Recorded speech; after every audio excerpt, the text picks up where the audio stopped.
Okay, in this portion of our course, we're going to demonstrate the CPR process and familiarize you with the changes in the American Heart Association 2010 guidelines. For years, we've learned that the guideline was always an ABC process, meaning you started with A for airway, you cleared the airway, B for breathing, you gave rescue breaths, and C for compressions, A, B, C, and that was what the CPR process was, and that's no longer the case. The guideline has now changed to CAB.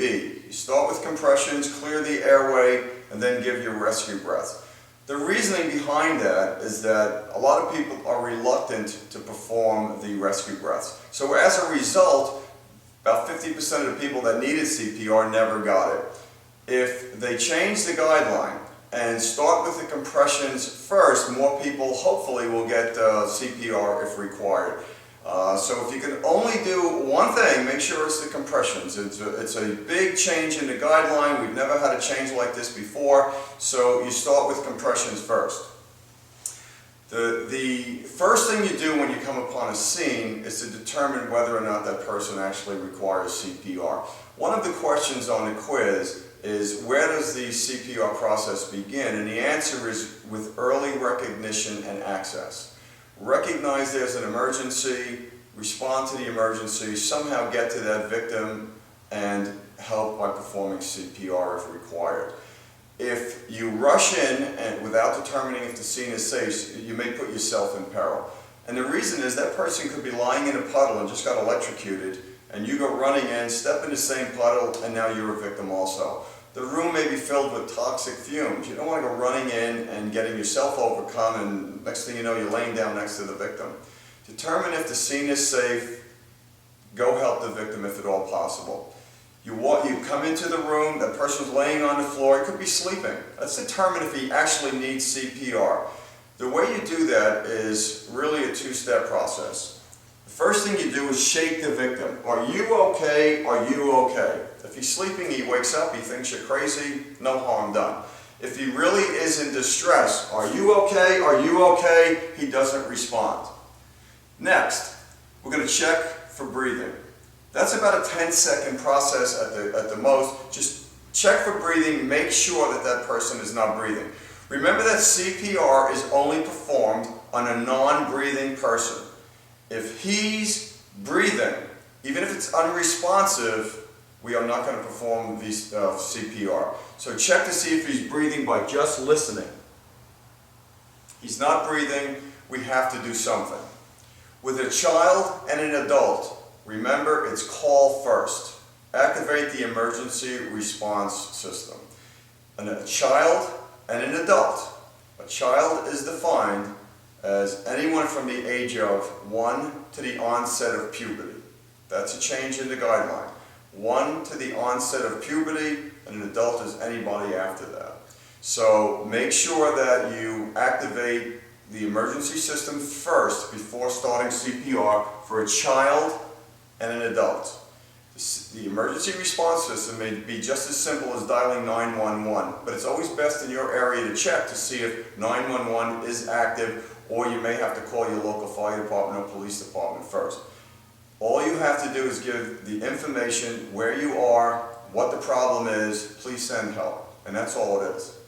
Hi, my name is John Smith. I'm at 123 Main Street. I'm in room 614. I've got a problem. I have an unresponsive adult. I'm trained in CPR. I'm going to start the CPR process now. At this point, wait for a response. Make sure that person understood everything you said. There's no reason to give any card numbers or anything else other than your location and you need help.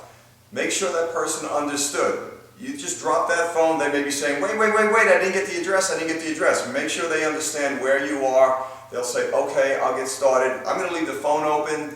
I'm going to put it down next to the victim. Put it down, and now you can start CPR. Remember, the process has changed now. It's CAB. We're going to start with compressions. We'll make sure that the compressions are adequate. That's part of the guideline, and deep.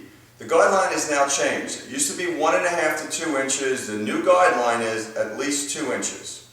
That's 2 inches. It's a very deep compression, and you're going to have to press that chest that deep, 2 inches. And the way you do it is to lock your hand. Start with your heel of your hand and put it midway between the nipples. That's the answer to the question. Midway between the nipples. Put the heel of your hand between the nipples, lock your knuckles, and lean over the victim. You're going to need all of your weight and all of your body strength to compress 2 inches. We're going to lean, keep our arms straight, put our weight over the victim. 30 compressions have to be performed at the rate of 100 compressions per minute. That's almost 2 compressions per second. So they've got to be fast and they've got to be deep. Lean over. 1, 2, 3, 4, 5, 6, 7, 8, 9, 10, 11, 12, 13, 14, 15, 16, 17, 18, 19, 20, 21, 22, 23, 24, 25, 26, 27, 28, 29, 30. 30 compressions, 2 rescue breaths. That part of the guideline has been maintained. It has not changed. 30 compressions to 2 rescue breaths.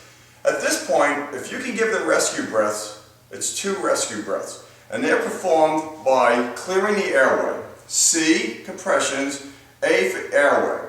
And the way you clear the airway is to tilt the head back. That will straighten out the breathing pipe and that will allow you to get breaths down to the victim's lungs.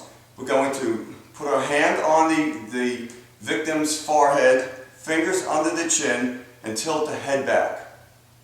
At this point, we've got to close and pinch the nose.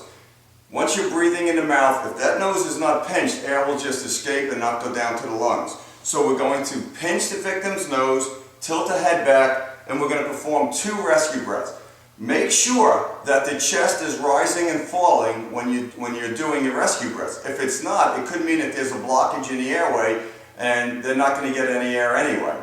So we'll have to clear that by performing what is commonly known as a Heimlich maneuver or chest thrust to clear the airway. But if you're doing your rescue breaths and you see that the chest is rising and falling, it's a good indication that the airway is clear. 2 rescue breaths. Pinch the nose, tilt the head back.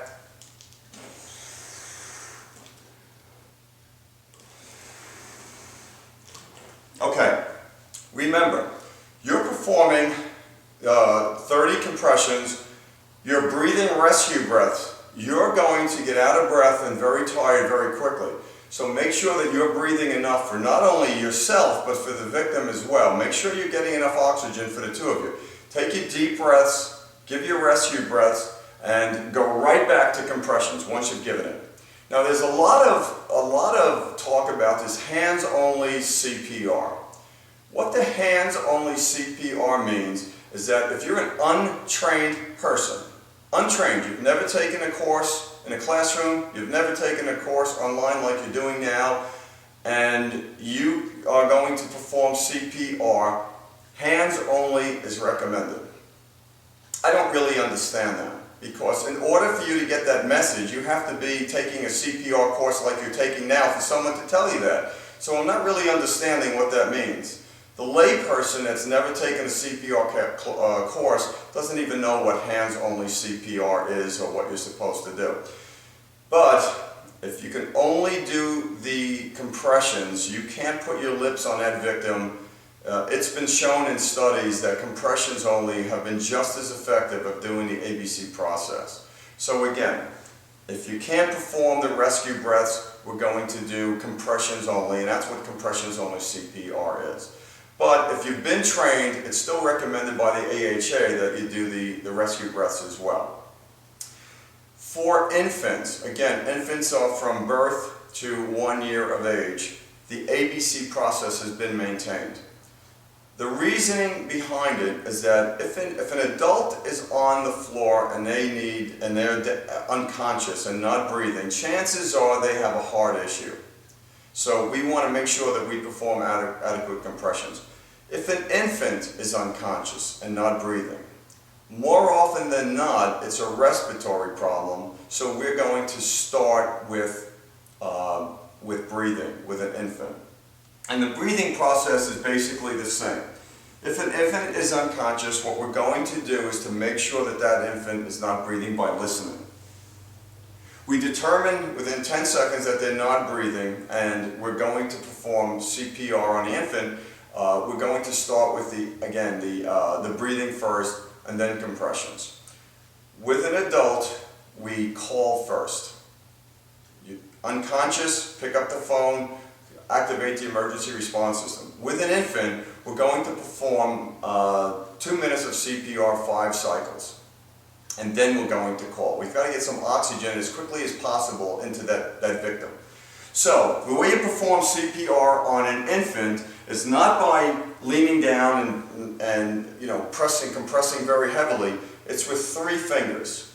3 fingers are going to go on the chest. The first thing we're going to do, remember the ABC process has been maintained. We're not going to pinch the nose, because what we're going to do is to take our mouth and put it over the nose and the mouth of the infant. That will make a nice seal and you'll be able to breathe. Remember, they have tiny little lungs. We don't want to breathe too heavy and pop a lung. So we're going to tilt the head back very slightly. We don't want to do any damage to their necks. They're very, very fragile at this age. So we're going to tilt it back very, very slightly and seal over their nose, right around in their mouth, and give 2 puff breaths. Just enough to get some oxygen in to feed the lungs. You don't want to pop their lung. At that point, 2 rescue breaths and 30 compressions using 3 fingers. And for infants, about 1.5 inches. We're not going to go as deeply as with the children and the adult. About 1.5 inches, and we're going to do that 30 times. 2 rescue breaths, 30 times. 5 cycles of that. At that point, if the infant hasn't recovered, we're going to make a phone call, we're going to call the emergency system, and we're going to get an ambulance on the way. Children and adults, call first. Infants, 5 cycles of CPR, which is going to take roughly 2 minutes, because you're going to do them at the same rate, 30 compressions at the rate of 100 per minute. So it's very quickly. It'll go about 2 minutes, and then you call. And that's it. We're going to demonstrate the AED process to you also. That's in the next video, the next section of the course. And most of the material that I've gone through right now is in the course also. And it's recommended that you keep coming back, getting updates on our website.